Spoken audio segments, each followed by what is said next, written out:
जय हिंद। मैं सुधीर सर।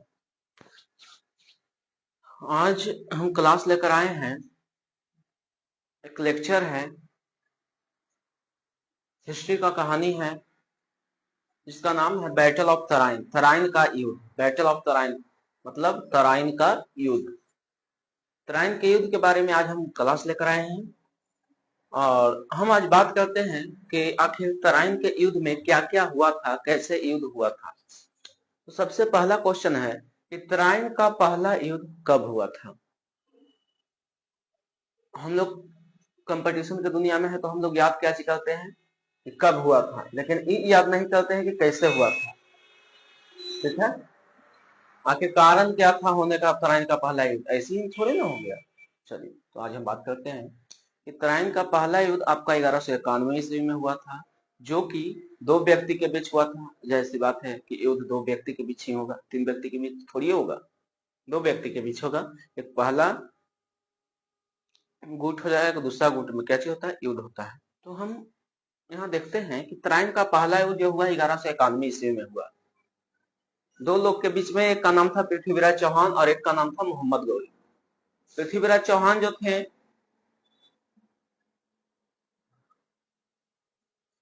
राजा थे। तराइन का पहला युद्ध दो व्यक्ति के बीच हो गया था, जिसका नाम था क्या पृथ्वीराज चौहान और मोहम्मद गौरी। इसमें दोनों में युद्ध हुआ तो पृथ्वीराज चौहान क्या हो गए, पहला युद्ध में जीत गए और मोहम्मद गौरी क्या हो गया, हार गया। उसी के बाद तराइन के दूसरा युद्ध होने से पहले, ये तराइन का दूसरा युद्ध कितना ईस्वी में हुआ था, तो तराइन का दूसरा युद्ध आपका हुआ था 1192 ईस्वी में। तराइन का दूसरा युद्ध कब हुआ था, 1192 ईस्वी में हुआ था। और इसमें क्या चीज हुआ था, इसमें एक कहानी है, बहुत बड़ा कहानी है, ध्यान से समझते हैं।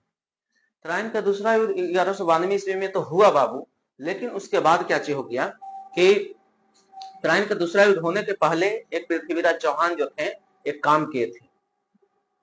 पृथ्वीराज चौहान के लव स्टोरी के बारे में हम थोड़ा सा बता देते हैं, उससे आपको ज्यादा समझ में आ जाएगा तराइन का दूसरा युद्ध। ठीक है, तो क्या चीज हुआ कि पृथ्वीराज चौहान एक लड़की से प्रेम करते थे, जिसका नाम था संयोगिता।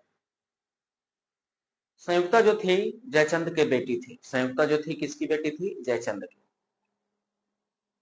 कहा जाता है कि संयुक्ता जो है, संयुक्ता जो थी जयचंद के अपन बेटी नहीं थी।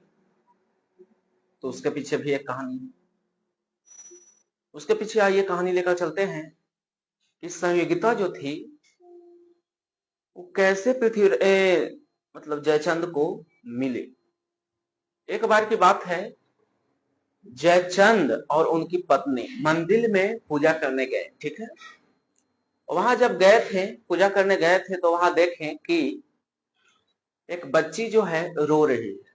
तो पंडित जी के साथ वहां पर गई और जाने के बाद देखी कि एक बच्ची जो है क्या हो रही है, रो रही है, बिलख रही है, कस कस के रो रही है। छोटा वो, जैसी बात है कि छोटा जब रहती है कोई भी बच्चा या बच्ची तो रोबे करती है। ठीक है, उस बार क्या हुआ कि पृथ्वीराज चौहान के जो पत्नी थी वो कही क्या चीज, जब ध्यान समझिए, कि हमारे पास कोई संतान नहीं है, चलिए ना इसको ही हम अपना क्या चीज बना देते हैं, संतान बना देते हैं। तो वो जो बच्ची थी, बच्ची को ले ली। कौन ले ली, जयचंद के पत्नी। लेने के बाद क्या हुआ कि पंडित जी से जब नामांकन का बात हुआ तो पंडित जी से पूछा गया कि, पंडित जी से क्या पूछा गया,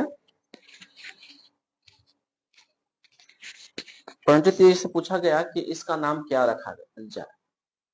तो पंडित जी ने बोला कि ये जो है आपको संजोग से मिला है, बहुत संजोग से मिला है ये बच्ची, इसीलिए इसका नाम आप रख दीजिए संयोगिता।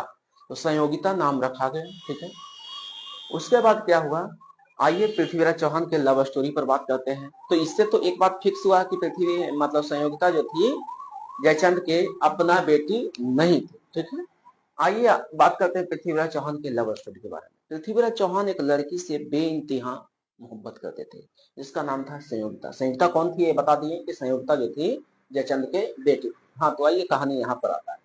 क्या चीज हुआ कि जब जयचंद अपना बेटी का विवाह करने लगे तो उस समय क्या चीज किया गया, सभी बड़ा बड़ा राजकुमारों को क्या चीज किया गया, इनवाइट किया गया।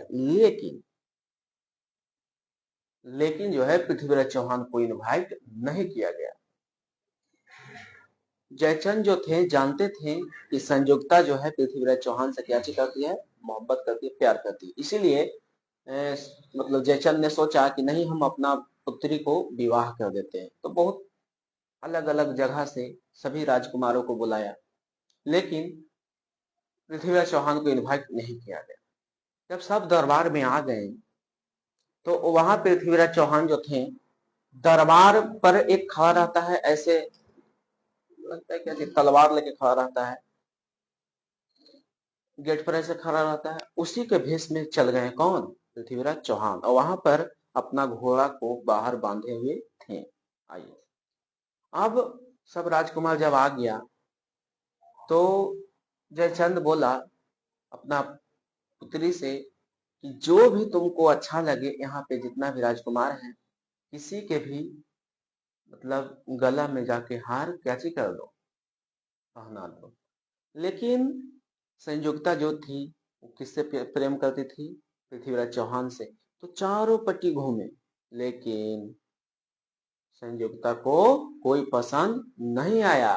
फिर क्या की, देखी कि वहां दरबार पर जो है पृथ्वीराज चौहान खड़ा है, भेष बदल कर खड़ा है, दाढ़ी मोछ लगा कर खड़ा है। बस गई उसी के गला में क्या चीज कर दी, मतलब माला को क्या चीज कर दी, डाल दी। फिर वहां पर गेम चालू हो गया, जैसे में साउथ या भोजपुरी फिल्म में होता है, लेके भागा भागी चालू, उसी प्रकार से हो गया वहां पे। पृथ्वीराज चौहान जो क्या किए, घोड़ा पर बैठा हुआ लेके क्या हो गया, भाग गए। कब हुआ पता है, तराइन का पहला युद्ध खत्म हुआ था, उसके बाद ही तो क्या चीज हुआ, तराइन के दूसरा युद्ध में जयचंद जो है किससे दोस्ती कर लिया, मोहम्मद गोरी से क्या चीज कर लिया, दोस्ती कर लिया कि वो हमारी बेटी के लेकर भागा है, उसको क्या चीज कर दो, पराजित कर दो। ठीक है, तो जयचंद और मोहम्मद गोरी दोनों मिलकर तराइन के दूसरा युद्ध में क्या चीज कर दिया बाबू, पृथ्वीराज चौहान को हरा दिया। क्या चीज करा दिया, हरा दिया। ठीक है, तो पृथ्वीराज चौहान के हारने का प्रमुख कारण कौन था, दूसरा तराइन के दूसरा युद्ध में। उस समय जयचंद जो थे पृथ्वीराज चौहान से क्या चीज हो गए, मिलने के बाद क्या जी कर दिए, हरा दिए। ठीक है, किसको हरा दिए, अपना दामाद को। उसके बाद आता है चंदावर का युद्ध। चंदावर का युद्ध 1194 ईस्वी में हुआ। अच्छा, यहाँ पर एक बात आता है कि सर, तराइन का पहला युद्ध तो पृथ्वीराज चौहान और मोहम्मद गोरी के बीच हुआ, जिसमें पृथ्वीराज चौहान जीत गए थे और मोहम्मद गोरी हार गया था। तो दूसरा युद्ध, तराइन का दूसरा युद्ध हुआ जिसमें पृथ्वीराज चौहान हार गया और मोहम्मद गोरी जीत गया। तो अब बचा कौन, जो चंदावर का युद्ध हो गया। तो आइए बचा कौन, जो बात करते हैं। चंदावर के युद्ध में किसके, 1194 ईस्वी में हुआ, 2 साल के बाद, 1192, मतलब तराइन का दूसरा युद्ध के 2 साल बाद 1194 ईस्वी में युद्ध हो गया। उस समय क्या चीज हुआ, ध्यान समझिए। मोहम्मद गौरी क्या चीज सोचा कि जो अपना दामाद को मेरे साथ मिलकर मरवा सकता है, तो हमें भी कभी धोखा दे सकता है। जयचंद के बारे में सोचा कि जो अपना दामाद का नहीं हुआ वो मेरा कैसे होगा। कौन सोच रहा है, मोहम्मद गौरी। तुरंत भर में 1194 ईस्वी में एक नोटिस भेजता है, एक पत्र भेजता है। किसके पास भेजता है, जयचंद के पास, कि हम आपसे युद्ध करना चाहते हैं। लो, जयचंद सोचा कि ये क्या हो गया, ये हो गया क्या।